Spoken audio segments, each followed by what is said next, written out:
제가 어찌 보면 조금 이게 이제 장점이기도 하고 단점이기도 한 것이, 이 법의 얘기를 현실하고 자꾸 이렇게 이해할 수 있게 같이 설명을 하거든요.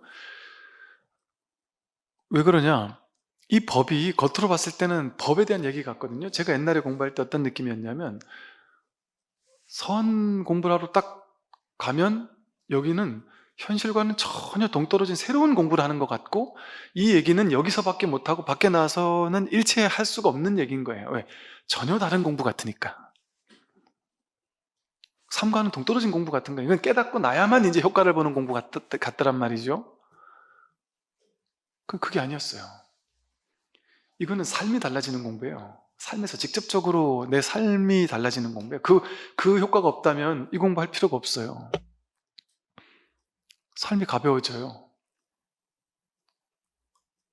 물론 시간이 좀 걸릴 수도 있겠죠. 내가 여전히 안 들릴 수도 있고, 왜? 내가 너무 쥐고 있는 게 크면 클수록 오래 걸릴 수도 있지만, 분명히 젖어드는 공부거든요. 이게 훈습하는 공부라고 하듯이, 진짜 공부는 훈습하는 공부예요. 정법 훈습, 정법에 나를 노출시키는 거예요. 바른 법문에 나를 노출시키기만 하면 되는 거예요. 이건 애쓰는 게 아니잖아요. 여러분 지금 애써서 듣는 게 아니잖아요.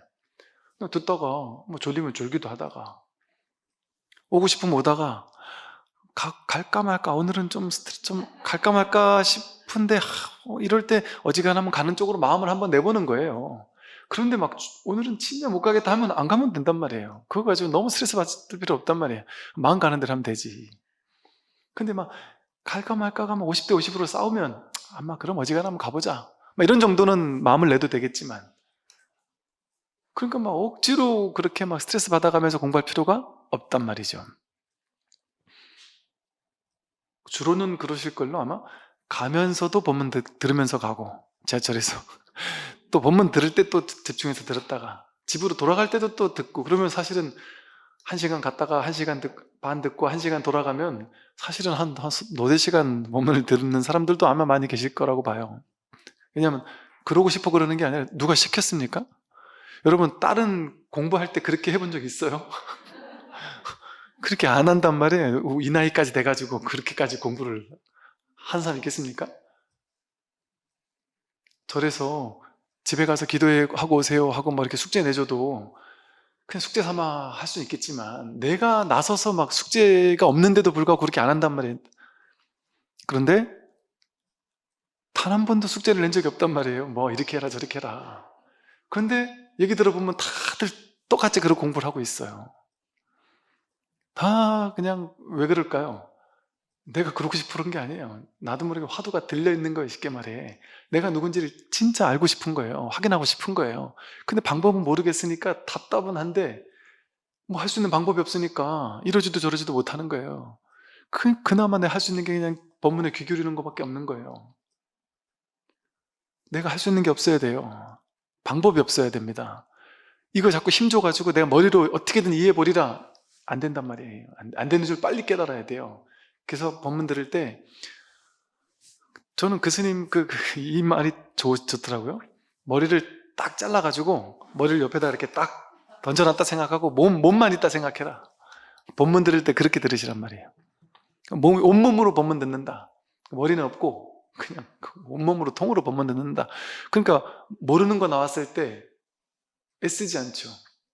그냥 모르겠구나, 답답함은 있어도 어떨 때 애써요? 머리로 어떻게든 굴려가지고 이걸 이해하려고 할 때 애쓴단 말이에요. 머리로 어떻게든 머리를 굴려가지고 이해하면 그건 틀렸단 말이에요. 쌈박하게 이해를 했어도 그거는 도움이 하나도 안 되는 공부란 말이에요. 그래서 이거는 모르면 모를수록 공부가 잘 되고 있는 거지, 다 알아들을 것 같아 할 때 공부가 잘 되는 게 아니에요.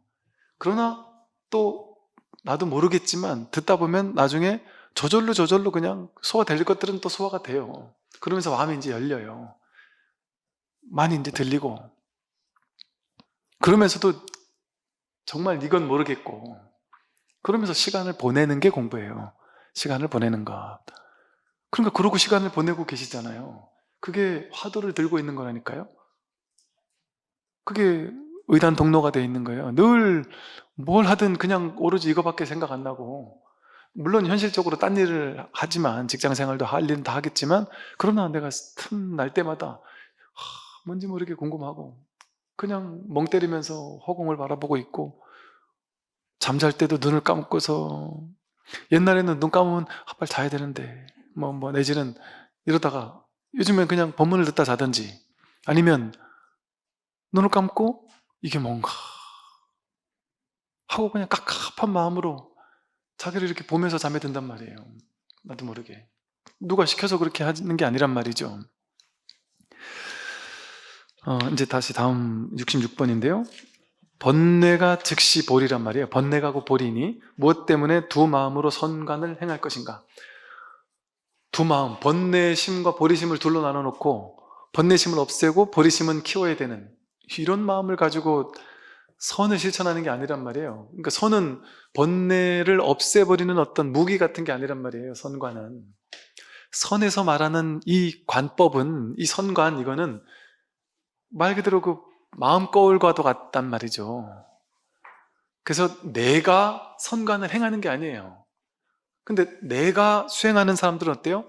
내가 내 안에 있는 번뇌를 없애버려야 된다고 생각해요. 그래서 그 번뇌를 효과적으로 없앴을 때, 그랬을 때 어떤 성공한 것 같이 느끼고, 왜? 내가 한 거예요. 그래서 이러다가 번뇌를 없애가지고 어떤 특정한 선정 상태에 딱 도달하면, 아, 성공했구나. 나는 이거 체험해봤어. 나는 이 선정 가봤어. 제가 만난 많은 분들이, 선정 공부 많이 하는 분들이 패턴이 대부분 이러세요. 그런 분들도 계세요. 다 그렇진 않을 수 있겠지만, 완전 막 그냥 그 자신만만함과, 또 선정을 체험해보지 못한 사람 혹은 나보다 낮은 선정을 체험한 사람의 앞에서 엄청 자신만만하면서, 이거 체험 못 해봤으면 그는 아니다. 너는 아직 더 가야 된다. 그리고 또 그분들의 특징이, 나보다 높은 선정을 대화를 나눠보고, 뭐지? 저 사람은 나보다 높은 선정을 체험해봤구나라는 게 탁 확인되잖아요. 그러면 바로 꼬리를 내립니다. 이 계급놀이를 한단 말이에요. 계급적 차별이 생긴단 말이에요. 그리고 그렇게 선정을 오래오래 닦은 사람들은 대화 대본 나눠보고 자기가 어떤 선정 갔다 왔는지 얘기를 들어보면, 자기네들이 딱 정해놓은 게 있단 말이에요. 초선, 2선, 3선, 4선. 그게 경안이 왔느냐, 시각지가 왔느냐, 어떤 게 이렇게, 이런 거에 따라서 탁 나뉘어진 어떤 선정의 다른 상태가 있단 말이죠. 그러니까 그 아상이 대단하다는 걸 느꼈어요. 그 법상이. 나는 법을 깨달았다. 나는 이런 걸 체험해봤다 하는 거. 그리고 사람들에게 그 체험 못 해본 사람에게는 내가 그거 체험하도록 시켜줄 수 있다 하는. 그 앞에 가면은 그런 얘기 들을 때 불편하더란 말이죠. 왜? 본인이 알고 있는 거, 본인이 딱 쥐고 있는 법이 있단 말이에요. 그거를 이렇게 얘기를 하니까 그런 분도 있더라는 거죠. 다 그런 건 아닐 수 있겠지만. 그래서 이렇게 둘로 나뉘어져 있어요. 선을 실천한 사람과 실천 못한 사람, 거기 도달해 본 사람과 도달하지 못한 사람. 근데 여러분이 마음에서는요, 그 측면이 견성을 했다 하는 측면이 있어서 그 전과 후가 달라지는 측면이 분명히 있어요. 그 어떤 분기점이 될 만한 그런 것들은 분명히 있어요.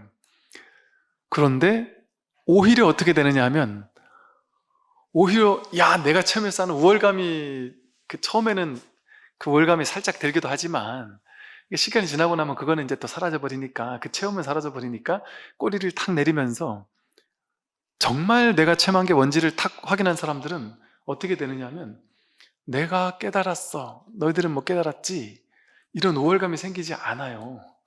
전혀 그럴 수가 없어요. 오히려 이게 막 내가 깨닫고 싶어 안달했던 사람들이 이걸 문득 확인하고 나면 절망스럽고 좌절하죠.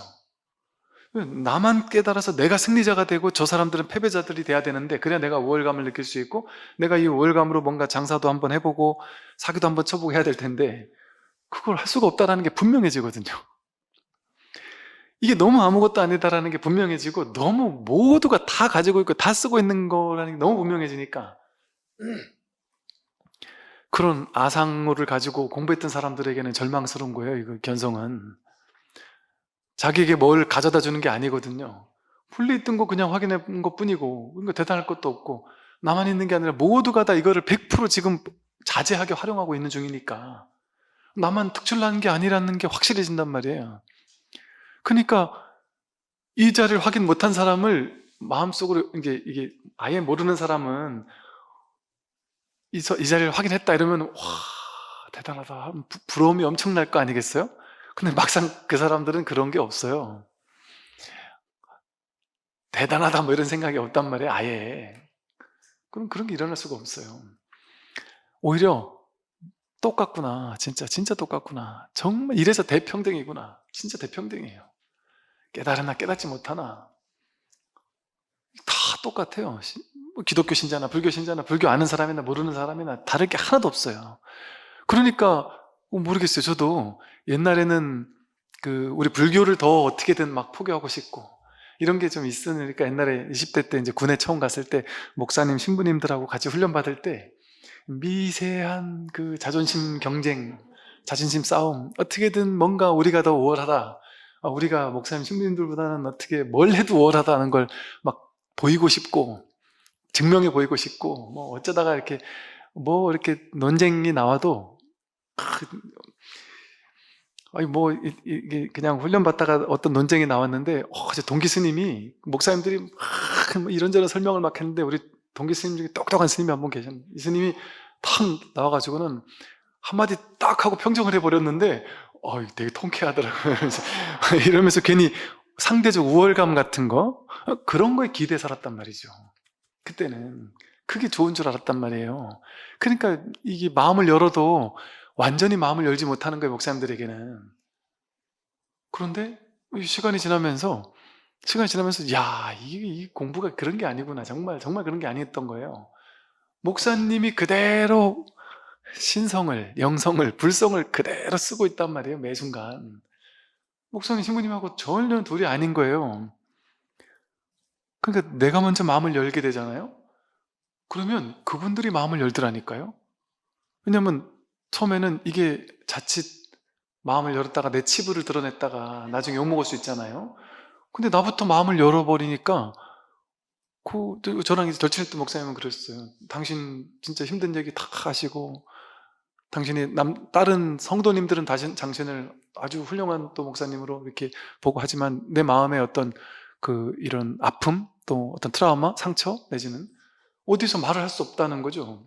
또 오히려 이제 같은 업종에 있는 분들끼리 얘기하기에는 또 그런 게 있나 보죠, 거시기 한 게. 정말 그런 얘기를 하면서 정말 전 너무 좋았었거든요. 그래서 야, 이렇게 마음을 그게 왜 그러겠어요?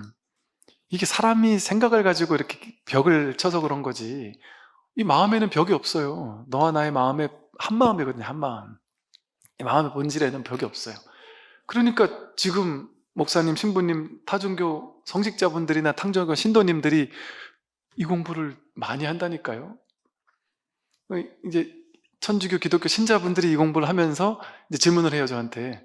스님, 제가 이 공부하는 건 너무 좋고, 이 공부하면서 너무 많이 변해서 너무 좋은데, 이 하나님께 좀 죄의식이 있고, 뭔가 목사 신부님께 죄의식이 있고, 이게 내가 이래도 되나, 이러다 지옥 가는 거 아닌가 하는 막 죄의식이 있는데 이거 어떻게 해야 되죠? 이렇게 물어보세요.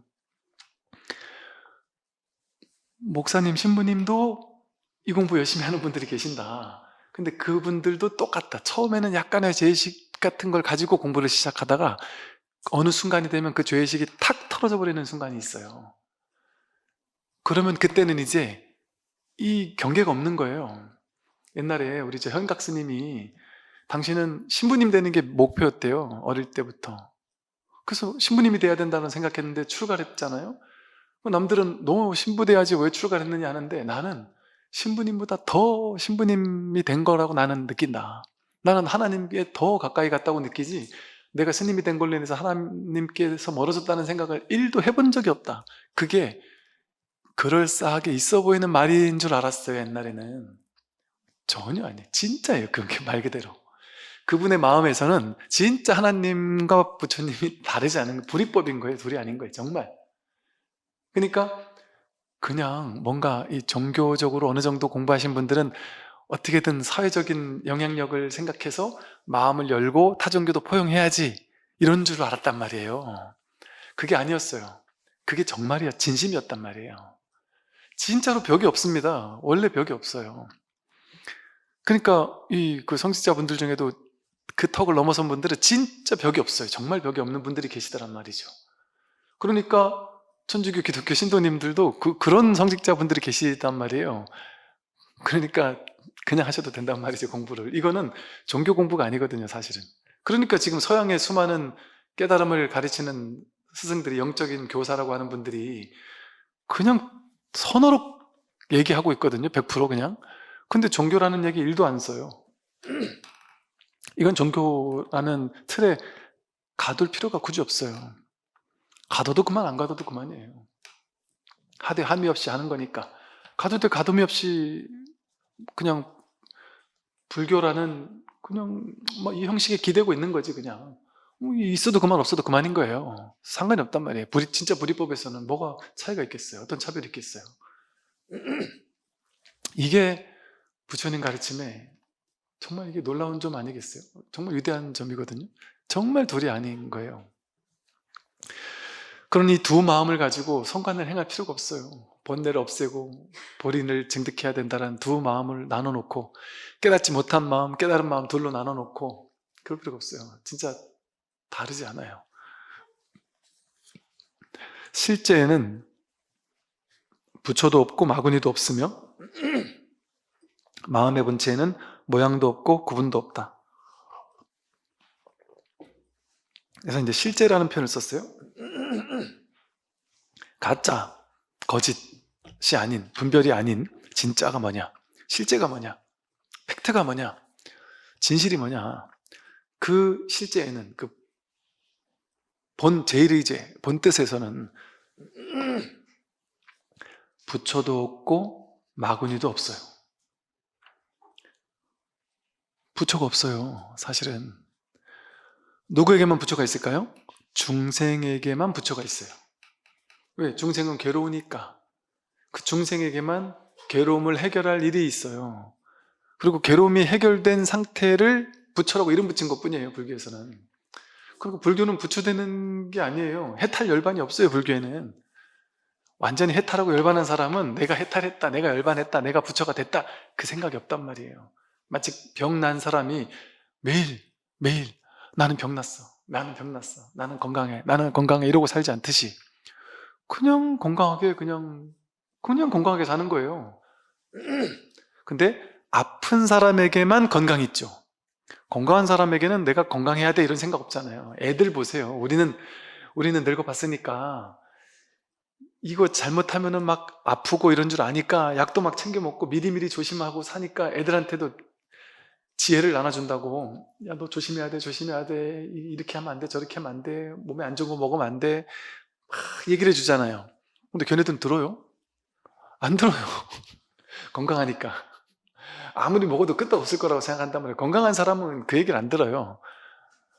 우린 아프니까, 아파봤으니까 우리한테는 그게 심각한 문제인 거예요.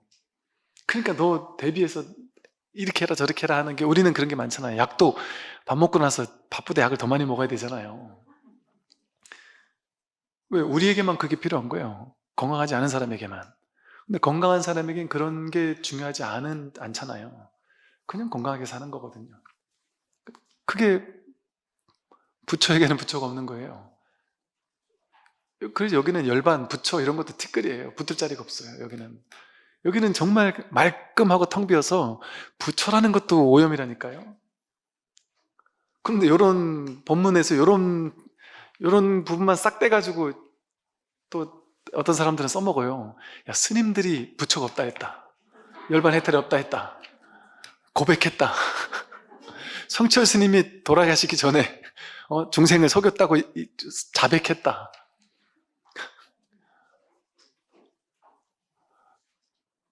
그거를 영상으로 만들어서 막 유포를 하는 걸 봤는데, 성철 스님이 나중에 회개했다, 하나님께 회개해가지고 불교가 잘못됐다는 걸 실토했다.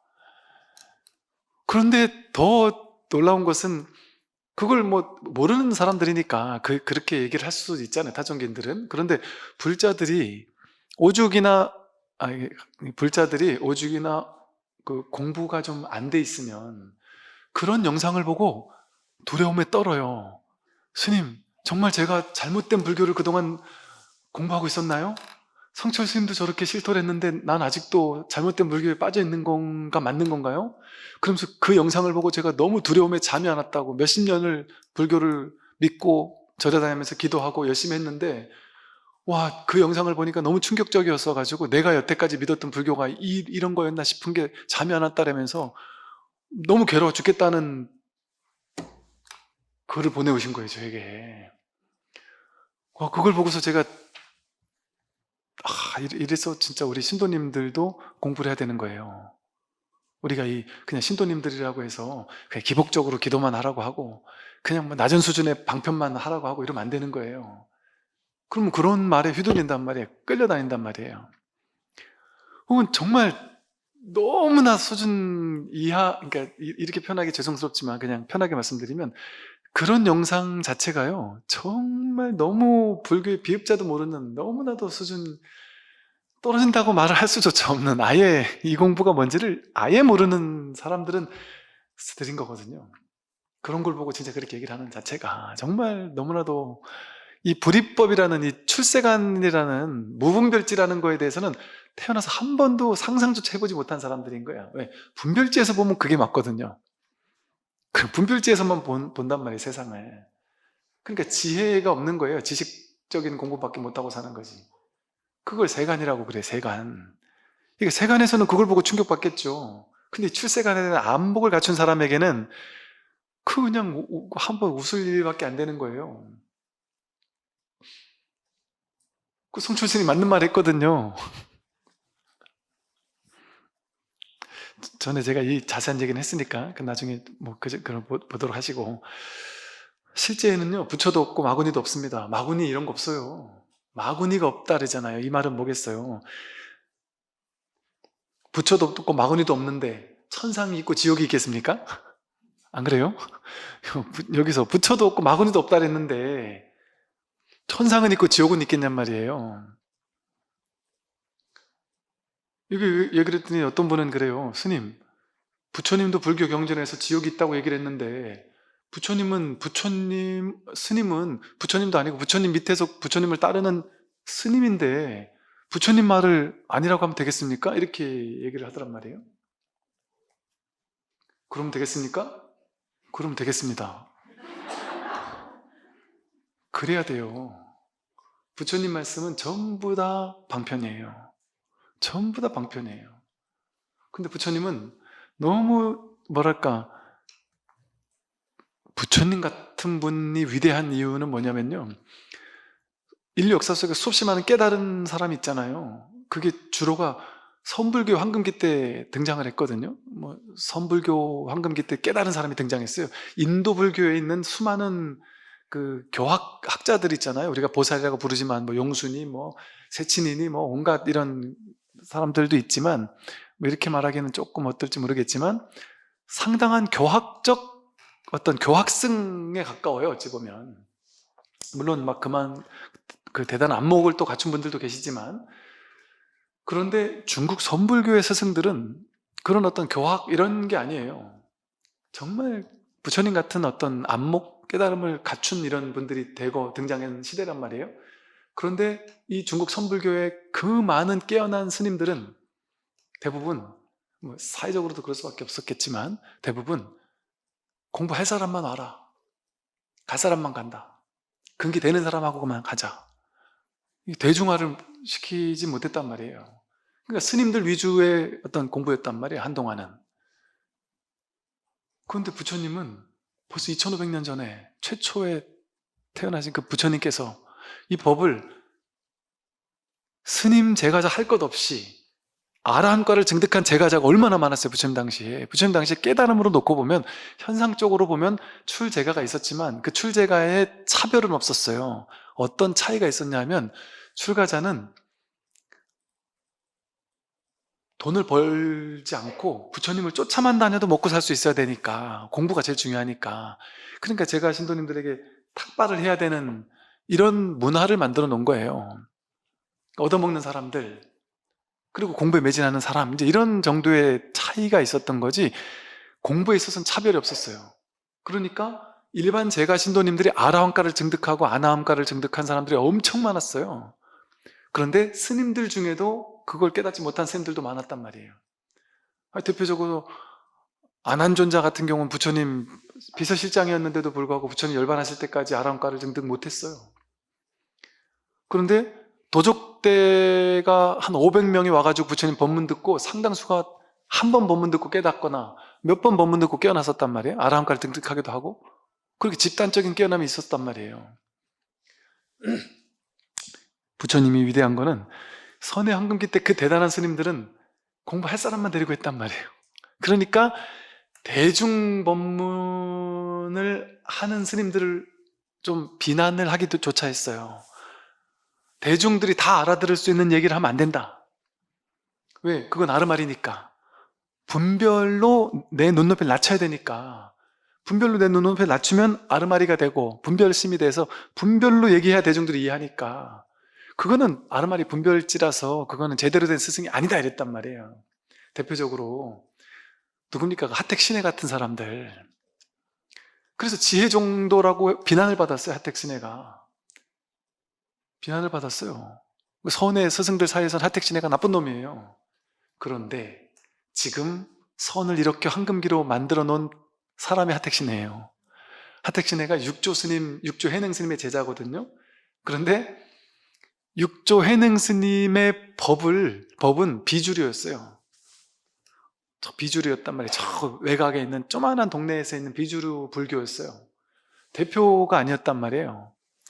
그런데 하택신해가 수도에 가가지고 거기서 저희 스승의 법이 진짜다라고 하면서 막 강조를 하고 법을 펴고 사람들이 이해할 수 있는 용어로 설명을 하고, 그래서 육조담경도 사실 하택신해의 어떤 만드가 이게 정리한 것일 것이다 이런 얘기들도 있고, 하택신해의 어떤 그 법이 상당히 쉽게 설명을 하고 있어요.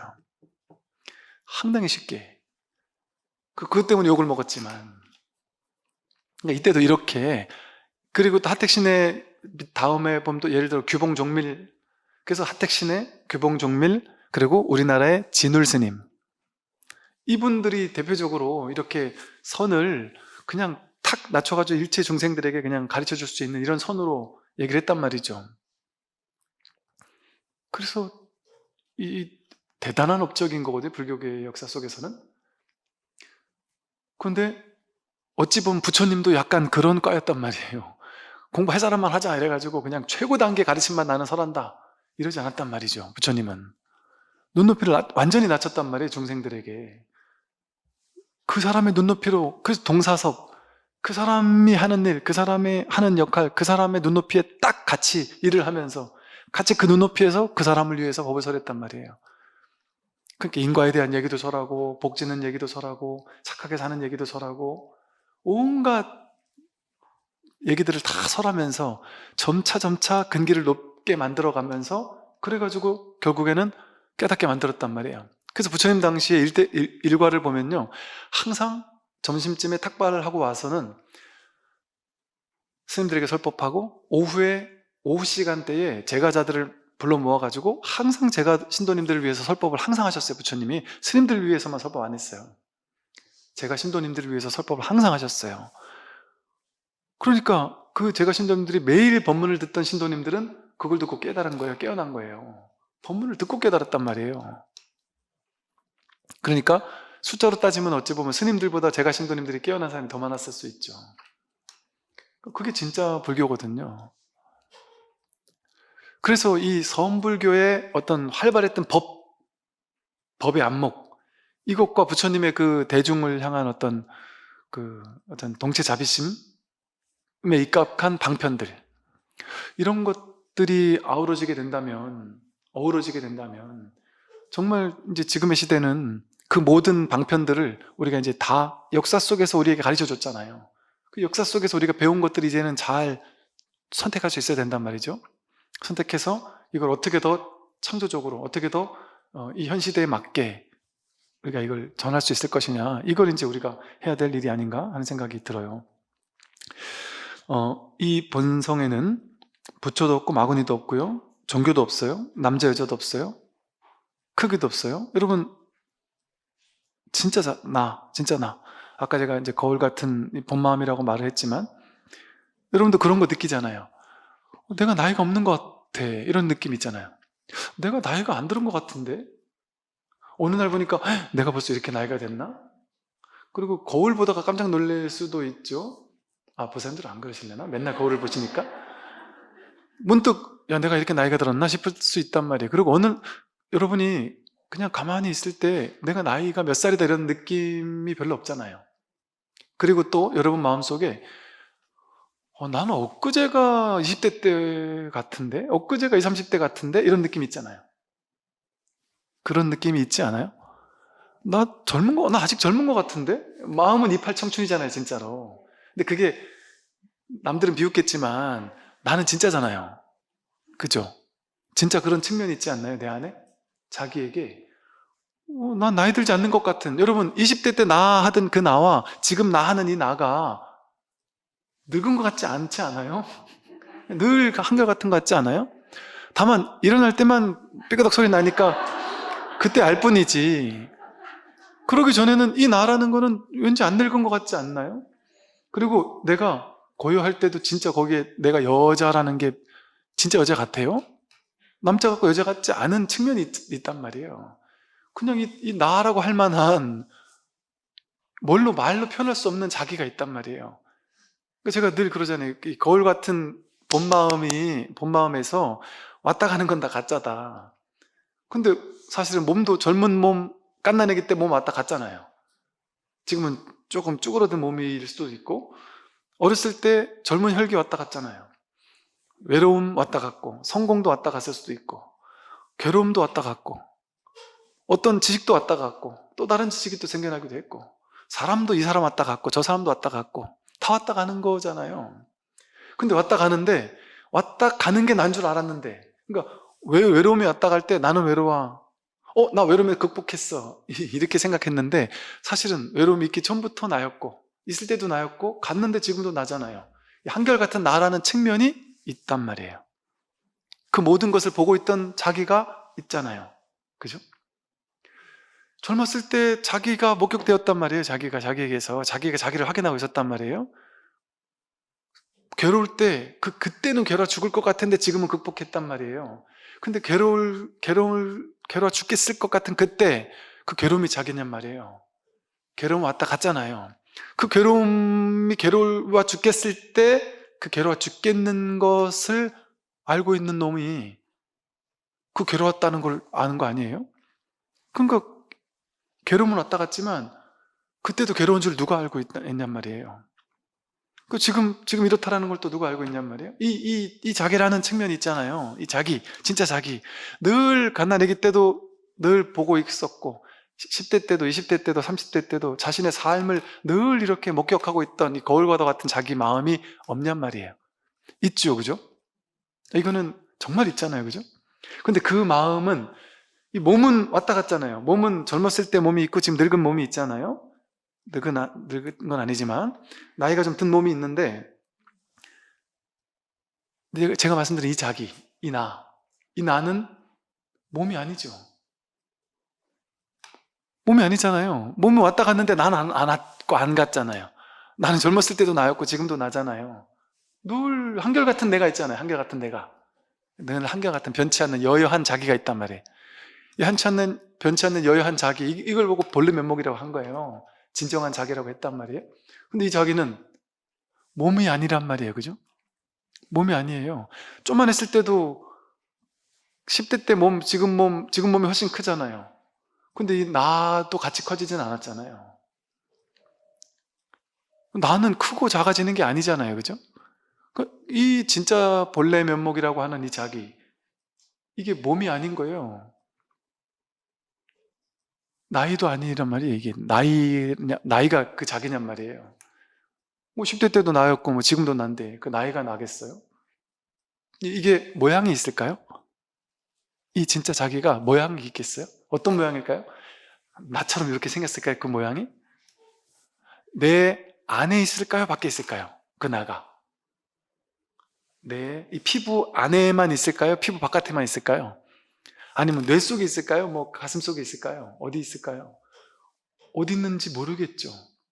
모르겠는데 없진 않죠. 왜? 이 소리 듣고 있잖아요. 이 보고 있단 말이에요. 이 내가 없냔 말이에요. 그래서 이거를 여러분 죽지 않았죠? 살아 계시잖아요. 그죠? 살아 계시죠? 나는 죽지 않았잖아요. 어떻게 알 수 있어요? 이렇게 할 수 있잖아요. 이거 지금 다 듣고 있잖아요. 죽지 않고 있으니까 지금 거기서 지금 이걸 확인하고 있는 뭔가가 있잖아요. 위치 없는 참 사람이 지금 이걸 듣고 있단 말이에요. 말하자면 무위진인. 이 무위진인은 눈으로도 들락날락하고 이런 식의 얘기를 썼단 말이죠. 이 위치가 어디 있는지 알겠냔 말이에요. 우리들의 고정관념의 분별심으로 생각하면 당연히 내 몸 안에 있는 거 아니야? 아니면 이렇게 생기지 않았을까? 여기 좀 가까이 이 주변에 있지 않을까? 하고 생각하겠죠. 생각은. 근데 그 생각 내려놓으면 이 몸 같을 것 같은 느낌적인 느낌, 그거 다 분별이니까 그런 거 내려놓으면 이게 모양이 없어요. 모양이 있습니까? 무슨 색깔일까요? 이 자기가 빨간색일까요? 파란색일까요? 색깔이 없죠. 크기가 있을까요? 알 수 없어요. 크기가 어디까지가 난지 이게 정할 수 있느냔 말이에요. 모양도 없고. 그래서 여기서 그렇죠? 마음의 본체에는 모양도 없고 구분도 없다. 모양이 없고 구분이 없단 말이에요. 구분 지을 수 있는 어떤 경계선이 따로 없단 말이에요. 이 마음은. 그럼 이 몸이 아니에요? 몸이 아니란 말이에요. 그냥 경계선도 없고 모양도 없고, 그런데 없는 건 아니에요. 이렇게 확인이 되니까 없는 건 아니에요. 내가 없지 않잖아요. 여러분 이거 강의 끝나면 이제 바로 집에 갈 거잖아요. 누가 가냔 말이에요. 내가 있으니까 간단 말이에요. 내가 있어요 분명히. 근데 이 진짜 나는 없는 건 아닌데 모양이 있는 건 아니란 말이에요. 늘 나와 함께 하고 있단 말이죠. 항상 확인이 되는 거죠. 소리를 들을 때, 볼 때 늘 이게 있다는 건 확인되는데 어떻게 생긴지 모르겠어요. 어떤 모양인지도 모르겠어요. 알 수가 없어요. 머리로 이렇게 파악해서 알려고 해봐야 알 수가 없어요. 모를 뿐이에요. 모를 뿐이에요. 크기가 있는지 없는지도 알 수 없어요. 여기쯤 있는지, 이 몸 안에만 있는지, 이 바깥에도 있는 건지, 이쯤도 있는 건지 저쯤도 있는 건지 알 수 없단 말이에요. 근데 확인이 돼요. 어떻게 확인이 돼요? 이렇게 확인이 돼요. 이렇게 확인이 돼요.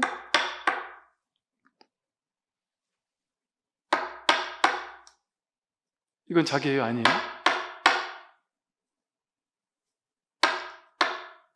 이게 자기 아니에요? 이게 나 아니에요? 이게 본래 면목이란 말이에요. 여기서 마음이 확인되잖아요. 여기서 내가 살아있는 게 확인돼. 내가 죽지 않았구나. 내가 이렇게 살아있구나 하는 게 여기서 확인이 된단 말이에요. 이게 좀 이렇게 비추고 있잖아요. 자기가 이 마음으로는 보이는 것도 비추고 있고, 우리는 보는 건 눈이 보고 소리는 귀가 듣는다 이렇게 따로따로 나누고 있잖아요. 근데 그거 아니라면서요. 반야신경에서 무안이비설신의 무색상의 미적법 무한계 내지 무의식계라 그랬잖아요. 그런 거 아니다, 다 아니다 이랬잖아요. 우리는 내 귀가 바깥의 소리를 들어 이랬지만 그거 아니라 그러잖아요. 부처님께서. 이게 안팎이 없단 말이에요. 이거 하나지. 이게 자기예요. 이게 색직시공이에요. 이게 자기 마음이란 말이죠. 이 마음에는 크기가 없고 모양이 없고 어떤 위치가 없고 알려고 한다고 해서 알 수 있는 것도 아니고, 그래서 여기에는 부처라는 게 붙을 수 있어요. 마군이라는 게 붙을 수 있어요. 어떤 것도 붙을 수가 없어요. 그냥 텅 비서 깔끔한 것 같기도 하고 어디도 오염되지 않을 것 같단 말이에요. 그러면서도 다 있단 말이에요. 지금 이렇게 사람도 있고 남도 있고 다 있는 것 같이 다 있는데 이 마음은 없단 말이에요. 있다고도 할 수 없고 없다고도 할 수 없단 말이에요. 그래서 중도로 이것을 설명하고 있는 거란 말이죠. 이 마음을 한번 확인하고, 그리고 이 마음에 자꾸만 익숙해지는 거예요.